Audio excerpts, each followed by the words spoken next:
தூத்துக்குடியிலே நேற்று நிகழ்ச்சி நடக்கிறது. பிரதமர்கள் எப்படிப்பட்ட பிரதமரை நாங்கள் பார்த்திருக்கிறோம். எதிர்கட்சியாக இருந்தால், ஆளுங்கட்சியின் உறுப்பினர் இருந்தால், 2 பேர் இருந்தால், ஒரு நாற்காலி இருந்தால் முதலில் எதிர்கட்சியினரை உட்கார வைக்கின்ற பிரதமரைத்தான் நான் பார்த்திருக்கிறேன். கலைஞர் அவருடைய காலத்திலே நான் பார்த்திருக்கிறேன். நான் வயதில் இளையவன், கலைஞரோடு சட்டமன்றம் பார்த்தவன். அமைச்சர்கள் நிற்பார்கள், மூத்த அமைச்சர்கள் நிற்பார்கள், ஒரு நாற்காலி இருக்கும். வயதில் இளைஞனாகிய எதிர்கட்சியை சார்ந்த என்னை உட்கார வைப்பார். 1989 என் அருமை நண்பர்களே, நான் நினைவு கூறுகிறேன். நான் முதல் முறையாக சட்டமன்றத்திற்கு வருகிறேன். கலைஞர் அவர்கள் முதலமைச்சர். பாளையங்கோட்டையிலே அரசு விழா நடக்கிறது. முதல் முறையாக முதலமைச்சர் வருகிறார். பாளையங்கோட்டை வஉசி ஜவஹர் மைதானம் ஜனத்திரளால் நிரம்பி இருக்கிறது. கலைஞர் அவர்களிடம் மாவட்ட ஆட்சித்தலைவர் சொல்லுகிறார், எல்லோரையும் பேச அழைப்பதற்கு நேரமில்லை, ஆகவே முதலமைச்சரே நேரடியாக பேசிவிடலாம் என்று சொல்லுகிறார். கலைஞர் அவர்கள் கேட்கிறார், யாரெல்லாம் பேச இருக்கிறார்கள் என்று அந்த பட்டியலை கொடு என்று கேட்கிறார். ஆளுங்கட்சியிலே அத்தனை சட்டமன்ற உறுப்பினர்கள், எதிர்கட்சியிலே நான் ஒருவன். கலைஞர் அவர்கள் சொல்லுகிறார், என்னை மட்டும், எதிர்கட்சி உறுப்பினரை மட்டும் பேசவை என்று சொல்லுகிறார். நான் மட்டும் பேசுகிறேன். நேற்று தூத்துக்குடியிலே அரங்கம் நடக்கிறது. அந்த தொகுதியினுடைய நாடாளுமன்ற உறுப்பினர் மேடையிலே இருக்கிறார். இந்த தேசத்தினுடைய பிரதமர் வந்து உட்கார்ந்திருக்கிறார். இந்த தூத்துக்குடியிலே ராக்கெட் தளம் அமைப்பதற்காக கடந்த 5-6 ஆண்டுகள் தொடர்ந்து போராடி குரல் கொடுத்து வருகின்ற அந்த தொகுதியினுடைய நாடாளுமன்ற உறுப்பினருடைய பெயரை மரியாதைக்கு கூட சொல்லாத ஒரு பிரதமர். இது என்ன அரசியல் அறம்? ஒரு மாதத்திற்கு முன்னால் புரட்சி கலைஞர் இறந்து விட்டார், விஜயகாந்த் அவர்கள். விஜயகாந்தும் விஜயகாந்துடைய அருமை துணைவியார் திருமதி பிரேமலதா விஜயகாந்தும் திராவிட முன்னேற்ற கழகத்தோடு கூட்டணியிலே இல்லை, கூட்டணி கட்சியிலே இல்லை. நாளை வரக்கூடிய நாடாளுமன்ற தேர்தலிலே அவர்கள் கூட்டணிக்கு வரப்போவதும் இல்லை. ஆனால் ஒரு முதலமைச்சர் என்ன செய்கிறார்? ஓடோடி போகிறார். கோயம்பேட்டிலே போய் புரட்சி கலைஞர் உடல் இருக்கிற இடத்தை பார்வையிட்டு வருகிற கூட்டத்தை பார்த்து, இந்த இடத்திலே வைத்தால் அந்த கலைஞனுக்கு மரியாதை இல்லை, அவன் வாழ்ந்த வாழ்வுக்கு மரியாதை இல்லை என்று அரசாங்கத்தினுடைய திடலுக்கு கொண்டு போய் அரசு மரியாதையோடு அத்தனையும் ஏற்பாடு செய்து அவருக்கு வணக்கம் சொல்கிறார். எத்தனை வசவு வார்த்தைகள் பேசியிருப்பார் சீமான். எத்தனை முறை தொலைக்காட்சியிலே பேட்டியிலே நாம் சொல்லக்கூடிய வார்த்தைகளா? இந்த தேசத்தினுடைய, இந்த மாநிலத்தினுடைய முதலமைச்சரை பார்த்து அவர் சொன்ன வார்த்தைகளை எல்லாம், அப்படிப்பட்டவர்களுடைய வார்த்தைகளை பேசிய முதலமைச்சர் அதை காதால் கேட்டு உள்ளத்தில் ஏற்று உள்ளத்தில் எத்தனை முறை அழுதிருப்பார். ஆனால் அவர் தந்தையார் இறந்தவுடனே முதல் தொலைபேசி யார் பேசுகிறார்? இந்த மாநிலத்தினுடைய முதலமைச்சர் தளபதி பேசுகிறார். சீமான் அவர்களே, உங்கள் தந்தை இறந்ததுக்கு ஆழ்ந்த வருத்தத்தை தெரிவித்துக் கொள்கிறேன். இப்பதான் அறம். இதுதான் மனிதநேய முதலமைச்சர். வரக்கூடிய நாட்கள் நமக்கு இருக்கின்ற சவாலான நாட்கள். அண்ணன் பாலு அவர்கள் சொன்னார்கள் அல்லவா, நாடாளுமன்றத்திலே என்ன நடக்கிறது என்று சொன்னார் அல்லவா. நாடாளுமன்றத்திலே நாங்கள் எப்படிப்பட்ட பண்பாட்டை பார்த்திருக்கிறோம், எப்படிப்பட்ட நடைமுறையை சந்தித்திருக்கிறோம். நாடாளுமன்றத்திலே உறுப்பினராக இருக்கின்ற போது எதிர்கட்சியிலே இருக்கின்ற நான் தமிழ்நாட்டினுடைய கோரிக்கையை எழுப்பினால் ஆளுங்கட்சியிலே இருக்கின்ற தமிழ்நாட்டை சார்ந்தவர்கள் உடனே எழுந்து என்ன சொல்வார்கள் தெரியுமா? Honorable sir, I endorse the learned member's opinion. I endorse his demands. மாண்புமிகு பேரவைத் தலைவர் அவர்களே, எதிர்கட்சியிலே இருந்து பேசுகிற பீட்டர் அல்போன்ஸுடைய கோரிக்கையை நாங்களும் வலியுறுத்துகிறோம். ஆளுங்கட்சியில் இருக்கின்ற அமைச்சர்கள் எழுந்து பேசுவார்கள், தமிழ்நாட்டை சார்ந்தவர்கள். ஆளுங்கட்சியிலே இருக்கின்ற உறுப்பினர்கள் பேசுவார்கள். தமிழ்நாட்டை பொறுத்த ஒரு கோரிக்கை எழுந்து விட்டது என்று சொன்னால் நாங்கள் கட்சி வேறுபாட்டை பார்த்ததே இல்லை. திராவிட முன்னேற்ற கழக உறுப்பினர் எழுப்பினால் காங்கிரஸ் பெரிய உறுப்பினர்கள் எழுந்து ஆதரிப்போம். அண்ணா திராவிட முன்னேற்ற கழக உறுப்பினர்கள் பேசினால் கூட நாங்கள் எழுந்து ஆதரிப்போம். ஆனால் வெள்ளச்சேதத்திற்கு பணம் கேட்கின்ற போது, வரலாறு காணாத வெள்ளச்சேதம், அதை பற்றி பேசுவதற்கு நேரமில்லை. அந்த கோரிக்கையை நாடாளுமன்றத்தில் எடுத்து வைக்கின்ற போது தமிழ்நாட்டை சேர்ந்தவன் நான் என்று சொல்லிக்கொண்டு தமிழன் என்று தன்னை அடையாளப்படுத்திக் கொண்டு தமிழ்நாட்டுக்காகவே வாழ்கிறேன் என்று ஊர்தூராக தம்பட்டம் அடித்துக் கொண்டு கோரிக்கை வைக்கின்ற அந்த நபரை, கோபிக்க வைக்கின்ற அந்த உறுப்பினரை பேச விடாமல் தடுக்கின்ற அந்த கபடத்தனத்திற்குத்தான் முற்றுப்புள்ளி வைக்கக்கூடிய நாட்கள் வரக்கூடிய 2024 நாடாளுமன்ற தேர்தல். அதாவது சொல்வார், அடிகளார் தான் பேசுவார். அவர் ஒரு நாள் பேசிய வார்த்தைகள் எனக்கு காதில் இருந்து இன்னும் ஒலித்துக் கொண்டே இருக்கிறது. அதாவது கங்கையிலே குளித்தவர்கள் எல்லாம் மோட்சம் போய்விடுவார்கள் என்று சொன்னால் கங்கை நதியிலே கிடக்கின்ற தவளையும் மீனும் தான் முதலில் மோட்சத்திற்கு போகும் என்று சொல்லுவார். மெக்காவுக்கு போனவன் தான் பரகதி அடைவான் என்று சொன்னால் மெக்காவுக்கு போன ஒட்டகம் தான் முதலில் மோட்சத்திற்கு போகும் என்று சொல்லுவார். ஜெருசலேம் என்கிற புனித நகருக்கு போன கிறிஸ்தவர்கள் எல்லோரும் மோட்சம் போவார்கள் என்று சொன்னால் அங்கே இருந்த கோவேறு கழுதைகள் தான் முதலில் போகும் என்று சொல்லுவார். காவி உடை தரித்தவர்கள் எல்லோரும் அவர்களைப் போல அறம் ஒழுக்கம் உள்ளவர்களாக ஆகிவிட முடியாது. காவி உடை தரித்ததால் மட்டுமே அந்த உடைக்கு மரியாதை வந்து விடாது. அவர்கள் அடிகளாரை போல, குருமகா சன்னிதானத்தை போல எவனையும் மனிதனாக பார்க்க வேண்டும். அவருடைய மத அடையாளங்கள் அல்ல, அவன் சார்ந்திருக்கிற மதம், அவன் சொல்லுகிற வழிமுறை, அவன் போட்டிருக்கிற உடை, அவன் சாப்பிடுகிற உணவு, இதை வைத்து ஒரு மனிதனை எடை போடாமல் மனிதனை மனிதனாக பார்ப்பதுதான் உண்மையான துறவினுடைய முதல் அடையாளம். அதைத்தான் இன்று நம்முடைய முதலமைச்சர் எல்லா மதங்களை சார்ந்தவர்களுக்கும் அந்த நெறியை ஒழுக வைக்கிறார் என்பதுதான் உண்மை. ஒரு மாதத்திற்கு முன்னால் கிறிஸ்தவ சமூக பெரியவர்களை கூப்பிட்டு பேசினார். 15 நாட்களுக்கு முன்னால் இஸ்லாமியர்களை கூப்பிட்டு பேசினார். இன்றைய தினம் என்ன செய்தார்? நம்முடைய ஆதீன கர்த்தர்களை பூரா அழைத்திருக்கிறார். ஆதீன கர்த்தர்களை அழைத்து அவர்கள் கருத்துக்களை கேட்டிருக்கிறார். இதுதான் ராஜநீதி. ஒரு மதத்திற்கு, ஒரு மார்க்கத்திற்கு, அது சிறிய மதமாக இருக்கலாம், எளிய மதமாக இருக்கலாம், அந்த மதத்தை கொண்டாடுகிறவர்கள் விரல் விட்டு எண்ணக்கூடியவர்களாக இருக்கலாம். ஆனால் அவர்கள் விரல் விட்டு எண்ணக்கூடியவர்களாக இருந்தாலும் கூட அவர்களும் தமிழர்கள், அவர்களும் தமிழ்நாட்டு குடிமக்கள், அவர்களுக்கும் இந்த மண்ணில் வாழுகின்ற உரிமை உண்டு என்று முதலமைச்சர் நினைக்கிறார் அல்லவா? அதுதான் உண்மையிலே மனிதநேயம்.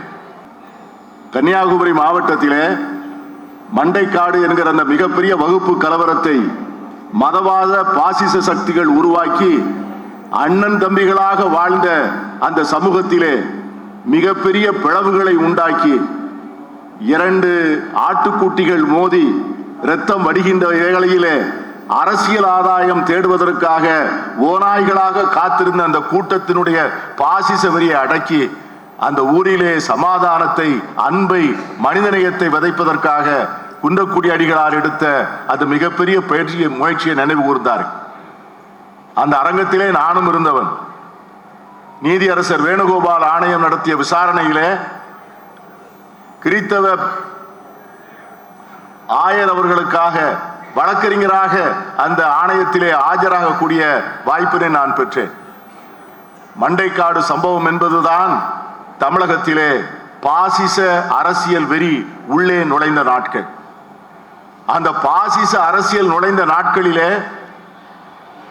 யார் வந்து இதை தேற்றுவார், யார் வந்து இதை ஆற்றுப்படுத்துவார், வழிகின்ற கண்ணீரை யார் துடைப்பார், காயம் பெற்றிருக்கின்ற காயங்களுக்கு யார் ரணம் தேடி அதற்கு மருந்திடுவார் என்று காத்து கொண்டிருந்த நேரத்திலே நான் இருக்கிறேன் என்று மார்தட்டி வந்தவர் தான் குன்றக்குடி ஆதீனத்தினுடைய குருமகா சன்னிதானம். நண்பர்களே, இந்த அறம் என்று பேசுகிறோம் அல்லவா? இந்த அறம் என்பது என்ன? இந்த காவி உடை உரித்திருக்கிறார் அல்லவா? இந்த காவி உடைக்கு என்ன மரியாதை? இந்த காவி உடைக்கு என்ன தகுதி? அவர்கள் மரபால் ஒழுக்கத்தால் செய்வர், புலால் உணவை மறுத்தவர்கள். அப்படிப்பட்ட ஒழுக்கத்தை மேற்கொண்டவர்கள் சமூகத்திலே ஒரு அறம் விளைய வேண்டும் என்பதற்காக, சமூகத்திலே இருக்கின்ற மோதலை ஆற்றுப்படுத்த வேண்டும் என்பதற்காக சைவ மடத்தினுடைய குருமகா சன்னிதானம் மீன்கடை சந்தைக்கு வந்து கூடையில் இருக்கிற மீனை எடுத்து நான் மீன் விற்கிறேன் என்று மீனை பிடிக்கிறார் என்று சொன்னால் அதுதான் அறம், அதுதான் அறம். அப்படிப்பட்ட துணிவு எப்படி வருகிறது? உடுத்திருக்கின்ற காவி உடையால் அல்ல, அந்த உள்ளம் அறத்தால் நிரம்பி இருப்பதால். அதைத்தான் மனத்துக்கண் மாசிலநாதல் அனைத்து அரண் ஆகுவ நீரவர் என்கிறார் வள்ளுவர். இன்னைக்கு நம்முடைய முதலமைச்சரை வாழ்த்துவதற்கான அரங்கம் இந்த அரங்கம். இந்த அரங்கத்திலே முதலமைச்சர் எப்படி தமிழறம் காக்கிறார் என்று பேச வேண்டிய மேடை இந்த மேடை. இந்த முதலமைச்சர் பல்வேறு முதலமைச்சர்களை போல தன்னை நடத்தி கொண்டிருந்தார் என்று சொன்னால் இன்று மோடி அவர்களை வரவேற்க போவாரா? தமிழ்நாட்டிற்கு செய்திருக்கிற மிகப்பெரிய துரோகம், தமிழகத்தினுடைய அரசியலை முழுமையாக முடக்கி ஆட்சி நிர்வாகத்தையே நிலைகுலைய செய்வதற்கு ஒரு அரசு கங்கணம் கட்டி கொண்டிருக்கின்ற போது அந்த அரசினுடைய தலைவர் வருகிறார் என்று சொன்னால் அவரை கூட சென்று வரவேற்கின்ற அந்த தமிழ் அறம், இந்த தேசத்தினுடைய பிரதமர், நான் முதலமைச்சர், அவர் செய்கிற குற்றங்கள் அவரோடு இருக்கட்டும், ஆனால் நான் நீதி நியாயத்தோடு நான் வகிக்கின்ற முதலமைச்சர் பதவிக்கு அறத்தோடு நடந்து கொள்ள வேண்டும் என்கிற அந்த உணர்வோடு போகிறார் அல்லவா, அதுதான் தமிழ் அறம் என்று நான் சொல்லுவேன். ஒரு நாட்டினுடைய முதலமைச்சர் இன்றைக்கு நாம் எல்லோரும் பிறந்தநாள் விழா கொண்டாடுகிறோம் என்று சொன்னால், அவரை மனமாற வாழ்த்துகிறோம் என்று சொன்னால், அவர் இன்னும் 100 ஆண்டுகள் இறைவன் அருளால், எனக்கு இறை நம்பிக்கை உண்டு, அடிகளாருக்கு இறை நம்பிக்கை உண்டு, சகோதரர் சேகர் பாபு அவர்களுக்கு இறை நம்பிக்கை உண்டு, கலீம் அவர்களுக்கு இறை நம்பிக்கை உண்டு.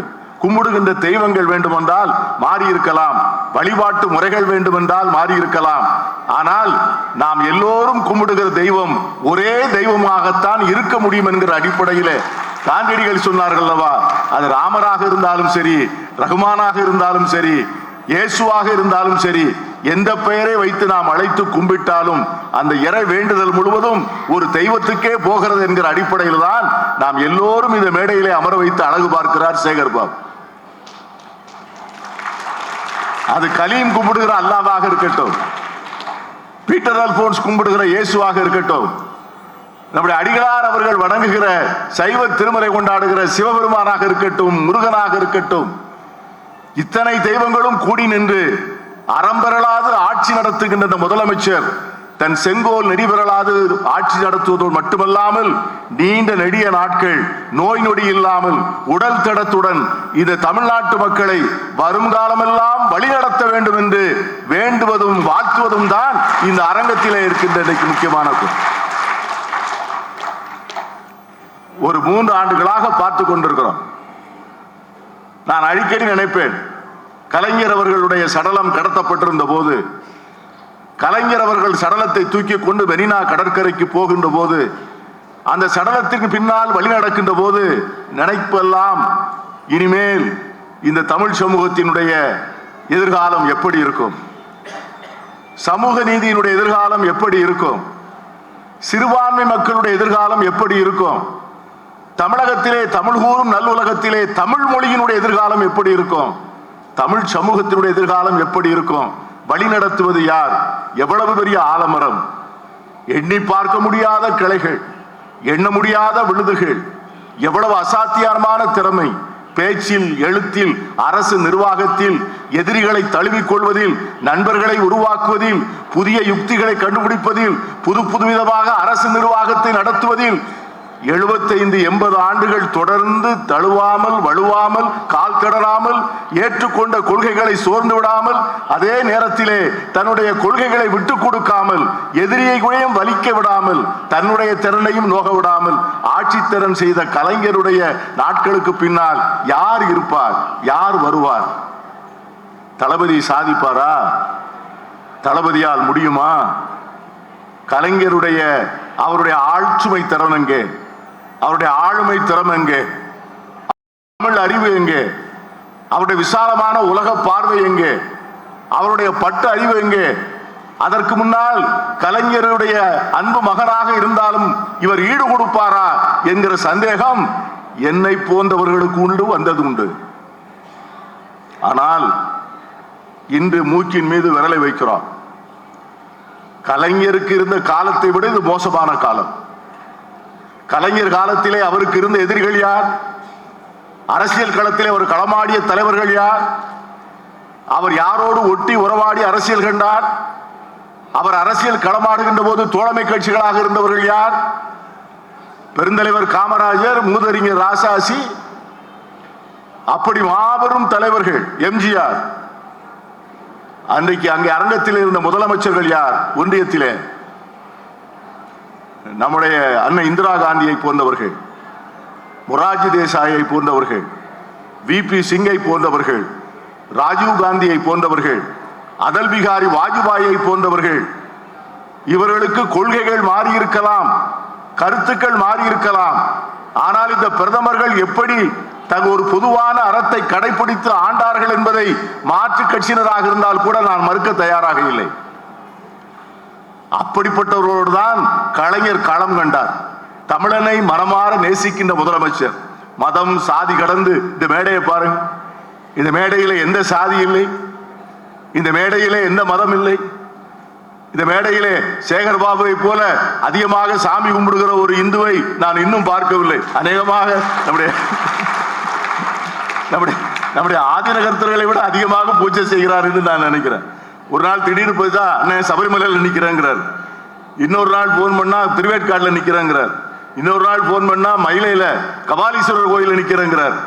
இத்தனை கோயில்களுக்கும் போய்விட்டு அரசியலும் நடத்திவிட்டு சிஎம்டி ஆபீஸ்ல உட்கார்ந்து அரசு நிர்வாக பணியும் நடக்கிறது.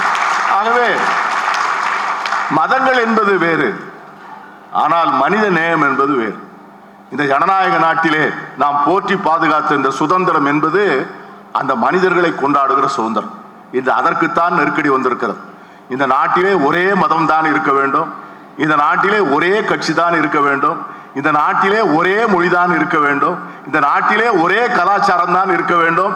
இன்னும் சொல்ல போனால் இந்த நாட்டிலே ஒரே ஒரு பதவி, பிரதமர் பதவி மட்டும்தான் இருக்க வேண்டும், வேறு பதவியே இருக்கக்கூடாது என்று பேசுகிற அந்த ஒற்றை கலாச்சாரத்தை எதிர்த்து நிற்கிற முதலமைச்சர் இன்று இந்தியாவிலேயே நமது முதலமைச்சர் ஒருவர். அதற்கு அந்த மனதிலே தைரியம் வேண்டும், அதில்தான் மனது உறுதி வேண்டும். இன்னைக்கு தமிழ்நாட்டிலே உள்ளவர்கள் நல்ல முதலமைச்சருக்காக நாம் கையேந்தி தொழுகிறோம். எங்கள் முதலமைச்சருக்கு நீண்ட ஆயுளையும் நல்ல உடல் நலத்தையும் போராடுகின்ற சக்தியையும் எங்களை வழிகாட்டுகின்ற திடத்தையும் அவர் வாக்குக்கு தூய்மையையும் அவர் செயலுக்கு வேகத்தையும் தர வேண்டும் என்று நாம் ஆசிக்கிறோம். அகில இந்தியாவிலே உள்ளவர்கள் இந்த முதலமைச்சரை போல எங்களுக்கு முதலமைச்சர் வேண்டும் என்று அவர்கள் யாசிக்கிறார். இந்தியா என்கிற கூட்டணியை தன்னுடைய நெஞ்சத்திலே தாங்கி கருவிலே உருவாக்கி அதை வளர்த்து அதை வடிவமாக்கி தமிழ்நாட்டில் இருக்கின்ற இந்த கூட்டணி இந்தியா முழுவதுக்கும் விரிவாக்கம் செய்யப்பட வேண்டும் என்பதை முதலில் சொன்ன, இந்தியாவுக்கு சொன்ன அரசியல் சாணக்கியனாக தன்னை அடையாளப்படுத்திக் கொண்டவர் நம்முடைய முதலமைச்சர். அதை நன்றியோடு நினைத்து பார்க்க வேண்டிய கடமை எல்லோருக்கும் இருக்கிறது. ஆகவே வரக்கூடிய நாட்களிலே நான் அடிகளாரை கேட்பேன், அவர்கள் மனம் முருகி முருகனிடம் வேண்டுகின்ற போது நிச்சயமாக அந்த முருகன் அவர் கேட்கின்ற வரத்தை எல்லாம் தருவார். அவர் கேட்கின்ற வரம் இந்த மண்ணில் மனித நேயம் வளர வேண்டும், மதவெறி எனும் பாசிச வெறி ஒழிய வேண்டும், இந்த நாட்டிலே அறம் சார்ந்த அரசியல் வளர வேண்டும். அந்த அறம் சார்ந்த அரசியலுக்கு எங்கள் தமிழ்நாட்டினுடைய முதலமைச்சர் இன்னும் 100 ஆண்டு வாழ வேண்டும் என்று கேட்டு வாய்ப்புக்கு நன்றி சொல்லி விட